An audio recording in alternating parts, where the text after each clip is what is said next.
Thank you so much for your time అక్క. NRI TDP నుంచి vision for victory campaign లో భాగంగా ఈ రోజు కడప ఎమ్మెల్యే సెగ్మెంట్ లో పొద్దు నుంచి తిరుగుతున్నాం.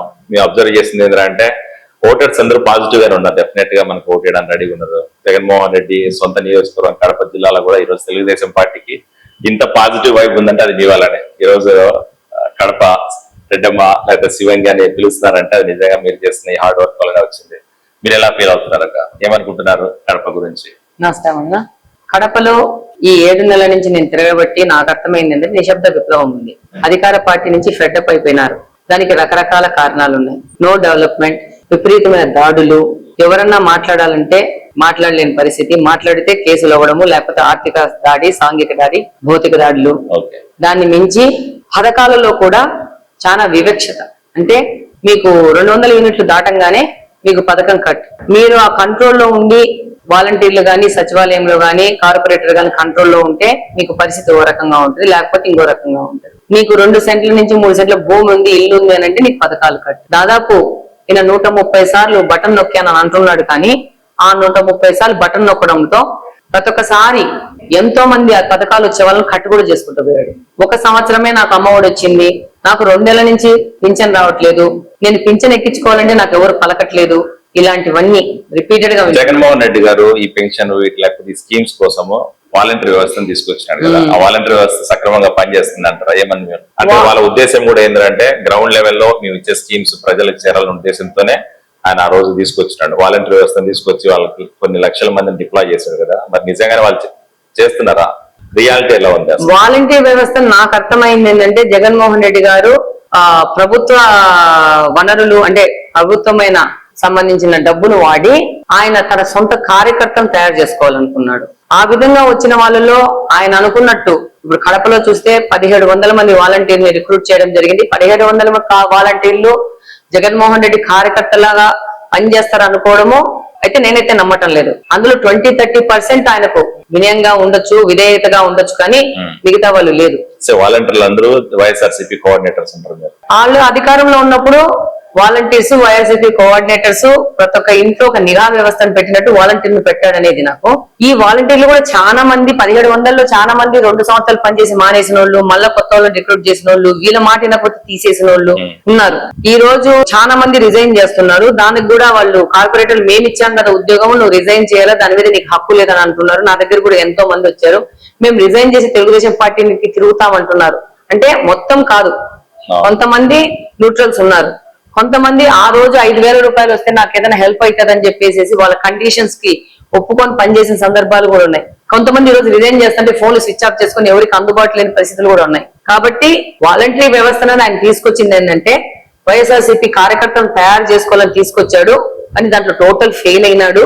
ఈ రోజు మేము కూడా ఈ వాలంటరీ వ్యవస్థను ఇది ఒక మంచి నిజాయితీ అయిన ఎలక్షన్ జరగాలంటే వాలంటీర్లని రేపు ఎలక్షన్ ప్రాసెస్ అయిపోయే వరకు, May 13th అయిపోయే వరకు వీళ్ళు రిజైన్ చేసినా కానీ, వీళ్ళు ఏ విధమైన పొలిటికల్ పనుల్లో ఏ దాంట్లో కానీ, ఇప్పుడు అధికార పక్షంలో ఉన్న ఎమ్మెల్యేలతో కలిసి తిరిగినా కూడా వాళ్ళ మీద క్రిమినల్ కేసులు పెట్టాలని మేము కోరదలుచుకున్నాం. వీళ్ళ దగ్గర ఎందుకు కోరాలనుకుంటున్నాం, వీళ్ళ దగ్గర ప్రతి ఒక్క డాటా ఉంది. వీళ్ళు ఫోన్లు వాళ్ళకి సరెండర్ చేసినా కూడా ఆ డాటా వీళ్ళ దగ్గర ఉంది. ఆ డాటా తీసుకొని ప్రతి ఒక్కరి ఇంట్లోకి పోయి ఇన్ఫ్లుయెన్స్ చేసే పరిస్థితి ఉంది. ఈ రోజు నేను డోర్ టు డోర్ పోతుంటే కదా కొన్ని ఏరియాలలో మీరు తెలుగుదేశం పార్టీ వస్తే మీకు పథకాలు రావు కాబట్టి మీరు వెయ్యాలా, ఇలా ప్రలోభాలు గురి చేస్తూ వైఎస్ఆర్సీపీకి సంబంధంగా రిజైన్ చేసి కూడా చేస్తున్నారు ప్రచారం. దీనివల్ల మాకు న్యాయమైన ఎలక్షన్ జరిగే పరిస్థితి లేదు. కాబట్టి మేము మొన్న చంద్రబాబు నాయుడు గారు జూమ్ కాల్ పెట్టుకున్నప్పుడు కూడా ఆయన కూడా నోటీస్ తీసుకురావడం జరిగింది. దీని ప్రకారం మేము కూడా తెలుగుదేశం పార్టీకి మళ్ళా చెప్పి ఎలక్షన్ కమిషన్ వీళ్ళు ఒకవేళ రిజైన్ చేసినా కూడా మిమ్మల్ని మీరు ఈ క్యాంపెయినింగ్ లో కానీ దేంట్లో కానీ తిరిగే పరిస్థితి లేదని కొత్త చట్టం తీసుకొచ్చేసి వీళ్ళని ఆపాలి. అక్కడ మీరు అంటున్నారు వాళ్ళు వాలంటీర్ వ్యవస్థను పెట్టుకున్నా లేకపోతే ఏమో చేస్తారు. కడప ఎమ్మెల్యే ఎలక్షన్ జరిగిన ప్రతిసారి చాలా మంది అంటే మాలాంటి వాళ్ళకు కూడా తెలిసింది ఏంటంటే వాళ్ళు రిగ్గింగ్ చేసుకోవడంలో సిద్ధహస్తులు. పోల్ మేనేజ్మెంట్ పక్కన పెట్టేసేస్తే వాళ్ళు ఏంటంటే బూతుల్లోకి చొరబడి రిగ్గింగ్ చేసుకుని వాళ్ళు ప్రతిసారి ఓట్లు వేసుకుంటారు అంటారు కదా, మనం దాన్ని ఎలా అడ్డుకోగలుగుతాం, ఎలా మీరు దాని మీద పోరాటం చేయాలి? గ్రౌండ్ లెవెల్లో పని చేస్తున్నామన్నా వాళ్ళ స్ట్రెంత్ వాళ్ళు ఈ రోజు నేను వాళ్ళు ఎవరన్నా వచ్చి చెప్తా అంటే వాళ్ళు ఇలా అనుకుంటున్నారు, వాళ్ళు వాళ్ళకి పోలింగ్ వాళ్ళు చేసుకోలేరు అని అంటున్నారు. ఆ విధానం కూడా పోలింగ్ చాలా గట్టిగా బ్రహ్మాండంగా చేసుకునే విధంగానే పనిచేస్తున్నాము, దానికి కూడా రెడీ అవుతున్నాము. ఇంకొక విషయం ఏంటంటే ఏది ఎట్లా జరిగినా ఎవరి మీద ఏ అభిమానం ఉన్నా 55,000 ఓట్లు తెలుగుదేశం పార్టీ ఓట్లు, అవి ఎటు పో తెలుగుదేశం పార్టీకి Fixed vote bank. ఖచ్చితంగా పడే ఓట్లు. ఓకే. ఎక్కడన్నా కానీ అటు ఇటు మూమెంట్ ఉంటుంది. కానీ కడప నియోజకవర్గం మీరు గమనిస్తే దాదాపు 14-19 గమనిస్తే ఈ ఓట్లు ఇవి తెలుగుదేశం ఓట్లు. ఇక్కడి నుంచి ఈయన జగన్మోహన్ రెడ్డి పరిపాలన మీద విసుగు తెచ్చిన వాళ్ళ ఓట్లు, దాంతో పాటు రేపు ఎలక్షన్ చాలా పగడ్బందీగా చేసుకుంటే డెఫినెట్ గా ఈ రోజు ఈ యొక్క భయపడి పోలింగ్ లోకి రాకుండా పార్టిసిపేట్ చేయకుండా ఉన్న వాళ్ళు కూడా డెఫినెట్ గా వచ్చి పార్టిసిపేట్ చేయడం జరుగుతుంది. ఆ విధంగా మాకు తెలుగుదేశం ఓట్లు ఎక్కువ పడతాయి. ఈ రోజు చాలా మంది భయపడి వాళ్ళు ఒపీనియన్ చెప్పడానికి రెడీ లేరు. ఈ రోజు మేము IVRS కానీ కాల్ సెంటర్ ద్వారా కానీ మేము ఫోన్లు చేస్తుంటే, ఫర్ ఎగ్జాంపుల్ మేము 2,000 ఫోన్లు చేస్తే అందులో ఒక 1000 ఫోన్లు వాళ్ళు పికప్ చేసి ఆన్సర్ చేస్తే అందులో బాగా ఆన్సర్ చేసిన వాళ్ళు 200 మంది, 250 మంది, న్యూట్రల్ ఓట్లు 700 నుంచి 800 ఉంటున్నాయి. అంటే percentage 80% they are not coming up with their opinion. మీరు అన్నారు కదా ఇందాక నిశ్శబ్ద విప్లవం ఉంది, ప్రజలు మాకు ఓటేయడానికి రెడీగా ఉన్నారు, కాకపోతే బయటికి చెప్పట్లేదు అంటున్నారు. మరి పోలింగ్ డేట్ వచ్చేసరికి ఈ రోజు 13వ తేదీ పోలింగ్ రోజు, నిజంగానే వాళ్ళందరూ మాకు వచ్చి టీడీపీకి ఓటేస్తారంటారా భయపడకుండా? నేను దాదాపు ఒక 2 వారాలు 3 వారాల నుంచి నేను ప్రతి ఒక్కరి దగ్గరకు అప్పీల్ చేస్తుంది ఏంటంటే, మీరు చదువుకున్నోళ్ళు, సొసైటీ మీద కాన్సర్న్ ఉన్నోళ్ళు మీరు పోలింగ్ లో పార్టిసిపేట్ చేయడం అనేది ఇంపార్టెంట్.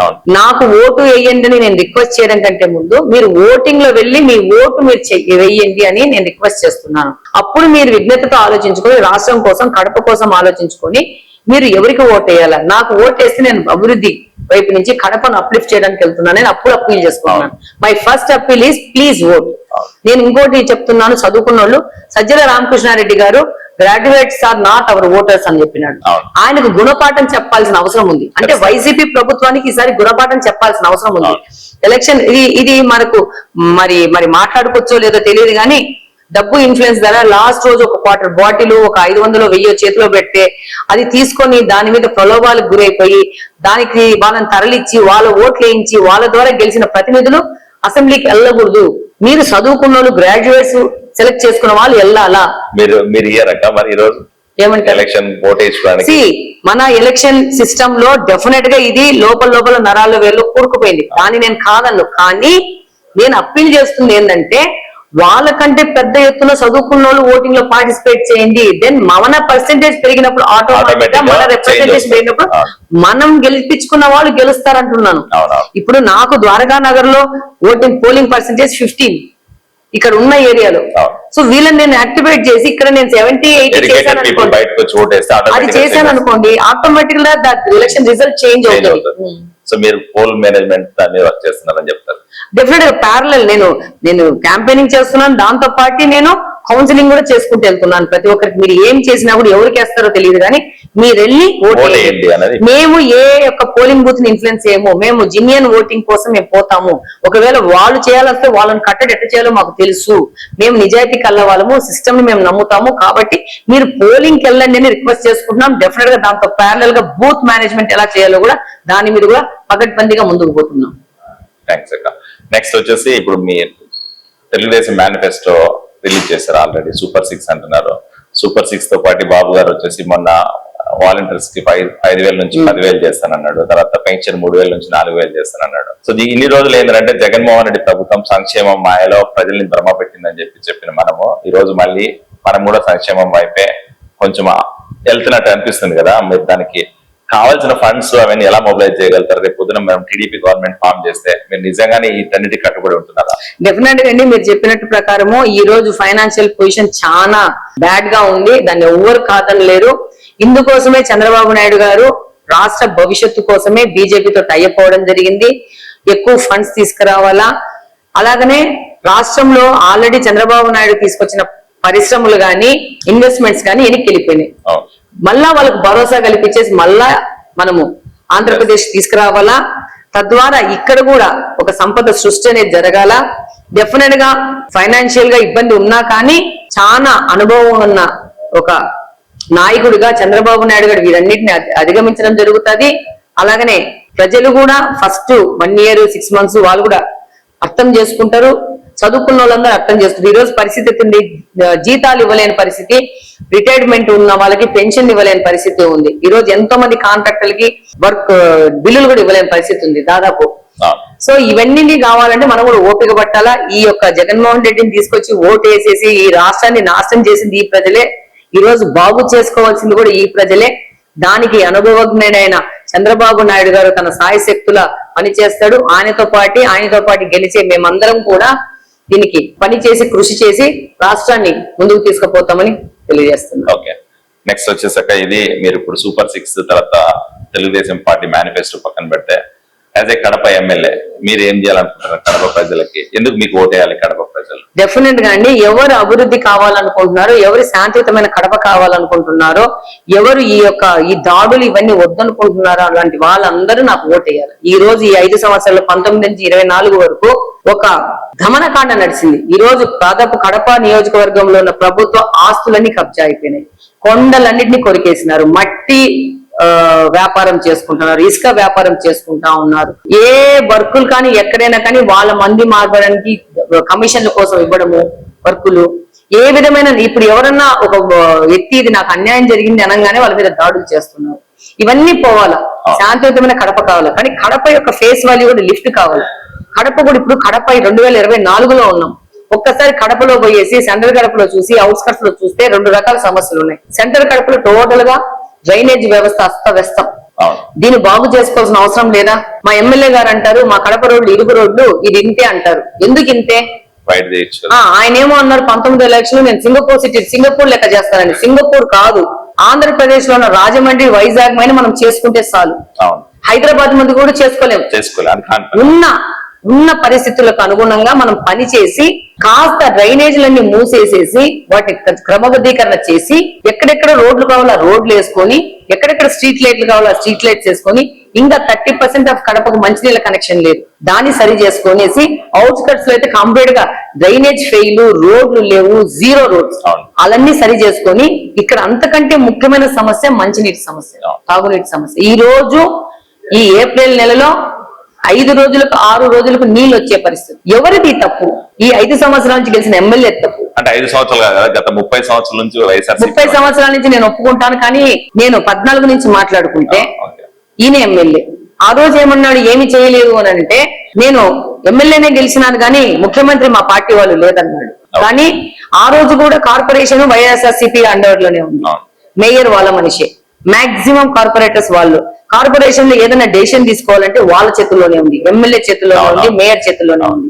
ఇక్కడ డెవలప్మెంట్ చేయాలంటే వాళ్ళు ఆలోచన చేయలేరు. సో ఆ రోజు కూడా మేము చాలా ఇబ్బంది పడినాం ఈ కార్పొరేషన్ లో పనులు చేసడానికి. ఆ రోజు శ్రీనివాస్ రెడ్డి గారు స్పెషల్ ఫండ్స్ తీసుకొచ్చి ఎన్ని అయ్యాయో పనులు అన్ని స్పెషల్ ఫండ్స్ తీసుకొచ్చి రెగ్యులర్ గా వచ్చే ఫండ్స్ తో పాటు స్పెషల్ ఫండ్స్ తో డెవలప్మెంట్ చేసినారు. కానీ ఈసారి పరిస్థితి ఏంటి?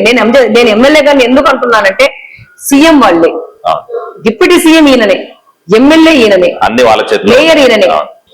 కార్పొరేషన్ లో 50 కార్పొరేటర్స్ ఉంటే ఒక్కటి తెలుగుదేశం కలిసి యునానిమస్ గా 49 వాళ్ళ పార్టీ వాళ్ళు. అంటే వాళ్ళు చెయ్యాలనుకుంటే, అభివృద్ధి చేయాలనుకుంటే వాళ్ళు ఒక ఎజెండా పెడితే ఆ ఎజెండాని యాక్సెప్ట్ చేయడానికి మొత్తం చేతులు ఎత్తుతారు. ఓకే, ఈ పరిస్థితిలో ఈ 5 ఏళ్లలో నీళ్ళ సమస్య అనేది ఉంది కదా, ఈయన చేసలేరా? చేయొచ్చు, చెయ్యలేదు. ఎందుకంటే అది ప్రాధాన్యత కాదు ఆయనకి.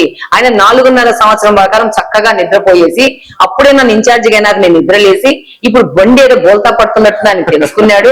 నాది కేక్ వాక్ అనుకున్నాడు, ఇక్కడ అపోజిషన్ లేదనుకున్నాడు. అది ధీమాతో నడిచినాడు. కరెక్ట్ గా అప్పుడే అమృత నిధులు వచ్చినాయి అక్టోబర్ లో, వాటిని పెట్టుకొని వాటిని బేసిక్ ఎమ్యూనిటీస్ మీద ఒక సౌకర్యాల మీద చేయకుండా సెంటర్స్ పగలగొట్టాడు సుందరీకరణ పేరుతో. ఎందుకు పగలగొట్టాడు అది కూడా చెప్తాను. ప్రతి ఒక్క పౌరుడు కడప నగరంలో జనరల్ గా సర్కిల్స్ నుంచి ఎట్లో ఎవరో ఒకరు పాస్ అవుతానే ఉంటారు. అందరూ ఏదో ఒక రోజులో ఒకసారి 2 సార్లు పాస్ అవ్వచ్చు. కాబట్టి మెయిన్ నేను అభివృద్ధి చేస్తున్నారంటే ఈ సెంటర్స్ సర్కిల్స్ పగలగొట్టే ప్రతి ఒక్క పౌరుడికి తెలుస్తుంది. కాబట్టి అంజద్ బాషా గారు ఎమ్మెల్యే గారు ఇది చేశారని అందరూ అనుకుంటారనేది ఆయన ఆలోచన. నేను 2 రోజులు తిరిగాక అనిపించింది ప్రతి సెంటర్ ని సుందరీకరణ అయితే బాగా చేశారు, కానీ డ్రైనేజ్ పనులు అక్కడి నుంచి ఆ సెంటర్ నుంచి కొంచెం ఆ కృష్ణా థియేటర్ దగ్గర నుంచి అక్కడ దేవుని కడపోయి బొండి టోటల్ గా రోడ్డు ఆ పక్కన ఈ పక్కన ధ్వంసం చేసి ఆ షాపులలో దాదాపు 1 ఇయర్ నుంచి అంటే సెప్టెంబర్ నుంచి ఇప్పటి వరకు కాలువలు దొబ్బేసేసి వాళ్ళకి అసలు వాళ్ళు ఎలా ఆ షాపులలోకి పోతారు, ఆ షాపుల లోపల ఇల్లులు కూడా ఉన్నాయి. అంటే ఆ ఇల్లులు వెకెట్ చేసి వాళ్ళు ఎక్కడో రెంట్లకు ఇల్లు తీసుకొని వాటిని కనీసం ఒక ప్రణాళికాబద్ధంగా వాటిని నెల రోజులు చేస్తావు 2 నెలలు చేసి వాళ్ళకి అప్పచెప్పాలి కదా.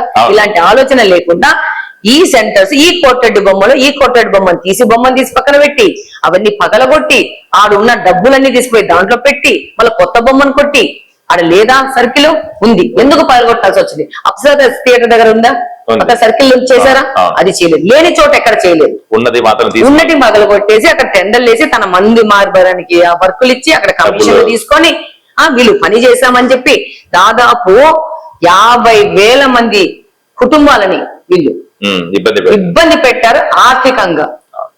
ఆర్థిక మూలాలను కొడితే వాడు అయిపోయి ఇప్పుడు ఈ సకాలంలో కత్తితో పెట్టేవాడు భయపెట్టడం కాదు, నాశనం చేయడమే. ఇప్పుడు ఇక్కడ ఈయనకు ఓటు లేదు, ఆ ఏరియాలంతా ధ్వంసం చేసుకుంటా పోయినాడు, ఇట్లా చేసుకుంటా పోయినాడు. కానీ ఈమె మనిషి 2018లో ఢిల్లీ నుంచి శ్రీనివాస్ రెడ్డి గారు ఇన్ఛార్జ్ ఉన్నప్పుడు 74 కోట్ల రూపాయలు ఈ నీటి ఎద్దడి సమస్య తీర్చడానికి శాంక్షన్ చేయించుకుంటే కార్పొరేషన్ లో అది వాళ్ళది సపోర్టింగ్ ఫండ్స్ ఇవ్వాలా, అది ఇవ్వకుండా 3 కోట్ల వరకు ఇవ్వక ఇప్పుడు ఈ రోజున వాటర్ స్కేర్సిటీ కారణము వాళ్ళు 3 కోట్ల డబ్బులు వాళ్ళకి శాంక్షన్ చేసింటే ఆ వర్క్ ఫినిష్ చేసేవాళ్ళు మనకు నీటి ఎద్దడి ఉండేదాన్ని. ఇది ఎవరి తప్పు? మరి అధికారంలో ఉన్న వాళ్ళదే తప్పు. మరి వాళ్ళ తప్పు వాళ్ళు కనకుండా ముందు నుంచి అవ్వలేదు కదా అని అంటే రోజు రోజుకి జనాభా పెరుగుతోంది, దానికి అనుగుణంగా మనం మార్చుకుంటూ పోతా ఉండాలి. ఈ 5 ఏళ్ళు నుండి ఈ 5 ఏళ్ళు నువ్వే కదా ఉండింది, మరి నీకు బాధ్యత లేదా? అంత ముందు కథలు ఎందుకు చెప్పడం? పాత కథలు సరే నీకు వచ్చింది కదా. ఇది ఒక కొత్త డ్రామా మొదలు పెట్టినారు. నువ్వు పని చేయవు, పాతవి చూపిస్తాంటావు. పాతవి ఎందుకబ్బా? నువ్వు గొప్పడి కదా, నువ్వు డిప్యూటీ సీఎం అనుకుంటున్నావు కదా, నువ్వు ఎమ్మెల్యే అనుకుంటున్నావు కదా, నీకు అధికారం ఇచ్చినాం కదా, మరి నువ్వెందుకు చేయలేదు? చాత అయితే నువ్వు చేయని దానికి నువ్వు సమాధానం చెప్పు. పాతాటి గురించి చెప్పాల్సిన అవసరం లేదు. పాతాటి గురించి రవీంద్ర నగర్ గురించి 10 ఏళ్ల నుంచి పెండింగ్ ఉంటే శ్రీనివాస్ రెడ్డి గారు చేసి చూపించినారు. నువ్వేం చేసినావు చెప్పు? నీటి ఎద్దడుందని నీకు తెలియదా? నీకు నువ్వు ఎందుకు చేయలేదు? ప్రజలను నాశనం చేసినావు, ప్రజల ఆర్థిక వ్యవస్థను ఆర్థిక పరిస్థితులు నాశనం చేసినావు, కానీ డెవలప్మెంట్ చేయలేదు. మరి నువ్వు అవన్నీ చేయలేదు కదా. మరి నీకు సంబంధించిన వెంచర్లు ఎందుకు చేసుకోనికి నీకు టైం ఉంది? మినిస్టర్ వెంచర్ అని చెప్పి పెట్టుకున్నావు, ఇంకో వెంచర్ అని పెట్టుకున్నావు. కడప నల్లు మూలల ఎమ్మెల్యే బంధువుల గారికి సంబంధించిన వెంచర్లు వచ్చినాయి. ఏమంటారు దీన్ని? ఇంకా సో వాళ్ళు డెవలప్మెంట్ చేయకుండా వాళ్ళ సొంత లాభాలు 4.5 సంవత్సరం సొంత ఇన్వెస్ట్మెంట్స్, సొంత ఆర్థిక వనరుల సమీకరణాలు, బయట దేశాలలో వ్యాపారాలు, బయట దేశాల్లో ఇన్వెస్ట్మెంట్ చేసుకుంటా కడపని ఒక ఇన్వెస్ట్మెంట్ అంటే ఆర్థిక వనరు లాగా వాడుకున్నారు. డెవలప్మెంట్ పక్కన పెడితే మీరు అంటున్నారు ఈ మధ్య కాలంలో చాలా చోట్ల మీరు మాట్లాడిన వీడియోస్ బయటకు వచ్చాక కడప డిస్ట్రిక్ట్ అంటేనే అంటే ఫ్యాక్షన్ అనేది పక్కన పెడితే మన చాలా సున్నిత మనస్సులు, మన దగ్గర ఎవరు హ్యాబిట్స్ లేవు కదా. బట్ ఈ మధ్య కాలంలో డ్రగ్స్ అని, లేకపోతే కొకైన్ అని, లేకపోతే ఇంకా చాలా చాలా అన్ని బయట అవైలబుల్ ఉంటున్నాయని చెప్తున్నాం. ఈ మధ్య నేను మార్నింగ్ మాట్లాడుతుంటే అక్కడ దేవుని కడపలో కార్పొరేటర్ ఆఫీస్ లోనే ఈ రోజు డ్రగ్స్ అమ్ముతున్నారు అని చెప్పి ఎవరో చెప్పినారు. అది ఎంతవరకు నిజము? అది పక్కగా ఫ్యాక్ట్ అండి. 4 రోజుల క్రితం కూడా హౌసింగ్ బోర్డ్ కాలనీలో ఒక కన్స్ట్రక్షన్ బిల్డింగ్ లో కొంతమంది డ్రగ్స్ కన్స్యూమ్ చేస్తూ ఆడపిల్లల మీద దాడి చేయడం జరిగింది. అంతనే ఆడపిల్లలు కంప్లైంట్ ఇచ్చారు. కాకపోతే కడపలో ఏంటంటే కంప్లైంట్లు ఇచ్చే ధైర్యం కూడా లేదు. కానీ ఆడపిల్లలు ఇస్తే వాళ్ళు వచ్చేసి స్క్వాడ్ వచ్చి రైడ్ చేస్తే అందులో మెయిన్ అతను తప్పించుకున్నాడు, మిగతా వాళ్ళు పట్టుకుంటే ఆ మెయిన్ అతను వెళ్ళిపేసి కార్పొరేటర్ ఆఫీస్ లో దాముకున్నాడు. సో దాముకుంటే అక్కడ కూడా పోలీసులు రైడ్ చేస్తే పులివెంద పెద్దలు ఇన్వాల్వ్ అయినారు. రైడ్ చేయకూడదు అని చెప్పేసి. ఇది పరిస్థితి. ఈ రోజు మీరు చూస్తే ఎమ్మెల్యే గారి తమ్ముడు డ్రగ్ పెడ్లర్స్ కి బర్త్డే పార్టీలు చేస్తున్నాడు. మీరు ఇన్వెస్టిగేట్ చేసి ఆ ఫోటోలు తెప్పించుకొని మీరు చూడండి. ఈ బర్త్డేలు చేసిన వాళ్ళని పోలీస్ స్టేషన్ లో కంప్లైంట్లు ఉన్నాయి డ్రగ్స్ సంబంధించి. ఎంత బ్యాడ్ పొజిషన్ ఉందంటే 300-400 స్క్వేర్ ఫీట్ ఇల్లు ఉన్న వాళ్ళు కూడా 3-4 కెమెరాలు పెట్టుకొని ప్రొటెక్ట్ చేసుకునే పరిస్థితి ఉంది. ఎందుకని నేను అక్కడ ఉన్న మహిళను అడిగితే అంత ఇన్సెక్యూర్ ఫీల్ అవుతున్నారు. ఆటోమేటిక్ గా వాళ్ళ బైకులు బయట పెడితే వాడి బైక్ చోరీలు జరుగుతున్నాయి. బైకులలో పెట్రోల్ డీజిల్ అది కూడా పీల్చుకుంటే మత్తులాగా వాసన వస్తుందంట. మత్తు నాకు తెలియదు అదంట. ఒకవేళ వీళ్ళు ఇళ్లలోకి దాడి చేస్తే ఏంటి పరిస్థితి? వీళ్ళు కంప్లైంట్ ఇస్తే పోలీసులు కూడా వాళ్ళ కాలనీలోకి వచ్చే పరిస్థితి లేదు. ఇది పరిస్థితి. ఒకవేళ కంప్లైంట్ ఇచ్చినాక పోలీసులు వచ్చిపోతే డబుల్ దాడులు జరుగుతాయి. వాళ్ళ భర్తలు సౌదీ, కువైట్, మీకు ముఖ్యంగా తెలుసు కడప నుంచి ఎక్కువ గల్ఫ్ కంట్రీస్కి వెళ్ళి ఉపాధి కోసం పోతారు. సో ఈ ఆడోళ్ళు వాళ్ళ పిల్లలను పెట్టుకొని చదివించుకుంటా ఉంటారు. వీళ్ళకి అసలు రక్షణే లేదు. ఈ రోజు నేను 3 నెలల నుంచి గుర్రాలగడ్డ వైపు, నకాశ్ వైపు డ్రగ్స్ ఉన్నాయని చెప్పినాను, కానీ అంతా తప్పు. కడప అంతా ఉంది. ఈ రోజు ఈ యొక్క కాలనీలోని వెనక పక్కన బుగ్గంక వాళ్ళ చుట్టంతా డ్రగ్స్ సేవించుకుంటున్నారు. ఎర్రముక్కపల్లిలో సేవిస్తున్నారు. కడప మొత్తం అవైలబుల్ ఉందండి. ఇక్కడ ఇంకొక పాయింట్ చెప్పదలుచుకున్నాను. 2018లో శ్రీనివాస్ రెడ్డి గారికి ఈ యొక్క దాడులు, ఈ డ్రగ్స్ అది కొంచెం స్టార్ట్ అయిన గంజా ఎట్లా ఆపాలంటే మాకు నిఘా వ్యవస్థ అయితే డ్రగ్స్ ట్రేడర్స్ కి బర్త్డే పార్టీలు చేస్తూ వాళ్ళని ఎంకరేజ్ చేస్తూ వాళ్ళ వెనక అధికార పార్టీ ఉందని ఒక మెసేజ్ పంపిస్తున్నారు వీళ్ళు. సో టోటల్ డిఫరెంట్ ఉంది ఇద్దరికి. కంప్లీట్ గా 5 నెలలు నాశనం చేసేసారు కడపని. థ్యాంక్స్ అక్క. నెక్స్ట్ లాస్ట్ క్వశ్చన్ వచ్చేసి ఎన్ఆర్ఐ టీడీపీ నుంచి చాలా మంది ఈ రోజు స్వతహాగా రాష్ట్రంకి వచ్చి తెలుగుదేశం పార్టీ అధికారంలోకి తీసుకురావాలన్న ఉద్దేశంతో బాబు గారిని సీఎం చేయాలని చెప్పి చాలా మంది కష్టపడుతున్నారు. వాళ్ళకి మీరు ఇచ్చే సందేశం ఏంటి? మీరు కొన్ని వేల మంది వచ్చారు ఈ రోజు, కువైట్ నుంచి అవచ్చు, అమెరికా నుంచి అవచ్చు, కెనడా నుంచి అవచ్చు, లండన్ నుంచి. సో వాళ్ళందరికీ చాలా సంతోషం, చాలా స్వాగతించాల్సిన విషయం. ఈ రోజు నేను నా దృష్టిలో, నా ఒపీనియన్ ప్రకారం ఇది ఒక ఎమర్జెన్సీ లాంటి పరిస్థితి. ఏ మాత్రమైనా తప్పు చేసినా, బాధ్యత గల పౌరుడు, రాష్ట్ర పౌరుడు ఏ మాత్రమైనా తప్పు చేసినా కూడా దాని ఫలితం టోటల్ ఆంధ్రప్రదేశ్ లో ఉన్న ప్రతి ఒక్క పుట్టిన బిడ్డ, పుట్టిన పౌరుడు అనుభవించే పరిస్థితి ఉంది. 5 సంవత్సరాలు క్రితం తీసుకున్న ఒక తప్పుడు నిర్ణయం వల్ల ఈ రోజు రాష్ట్రం అధోగతి పాలైపోయింది. భారతదేశంలో ఫస్ట్ 5 పొజిషన్ లో ఉన్న ఆంధ్రప్రదేశ్ ఈ రోజు లాస్ట్ నుంచి ఫస్ట్ పొజిషన్ లో ఉండే పరిస్థితికి వచ్చింది. ఒక అన్ఎంప్లాయ్మెంట్ లో కానీ, ఒక అప్పుల్లో కానీ, ఒక గాంజా విక్రయాల్లో కానీ, దేంట్లో పడితే దాంట్లో ఇప్పుడు దేంట్లోనూ అసలు కాంపిటీట్ అయ్యే పరిస్థితుల్లో లేదు. ఇక్కడి నుంచి అత్యంతగా విద్యావంతులు, చదువుకున్న వాళ్ళు, ఇండస్ట్రియలిస్టులు, బిజినెస్ మ్యాన్లు ప్రొడ్యూస్ చేశారు ఆంధ్రప్రదేశ్ నుంచి. ఇప్పుడు మన పరిస్థితి ఏంటంటే మన రాష్ట్రంలో పెట్టుబడులు పెట్టడానికి ఒక్క ఇన్వెస్టర్ కూడా రాని పరిస్థితి, రాలేడు, రాబోడు. ఈ పరిస్థితి మారాలంటే ప్రపంచవ్యాప్తంగా ఉన్న ప్రతి ఒక్క ఆంధ్రుడు ముందుకొచ్చి వాళ్ళ యొక్క ఒపీనియన్ చెప్తూ, వాళ్ళు ఎవరికి తోచినంత వాళ్ళు కౌన్సిలింగ్ చేస్తూ, ప్రజలను మారుస్తూ, వాళ్ళ ఎఫర్ట్ వాళ్ళు పెట్టి ఎలక్షన్ నడపాల్సిన అవసరం ఉంది. ఇది అందరి బాధ్యత. Thank you so much. Thank you.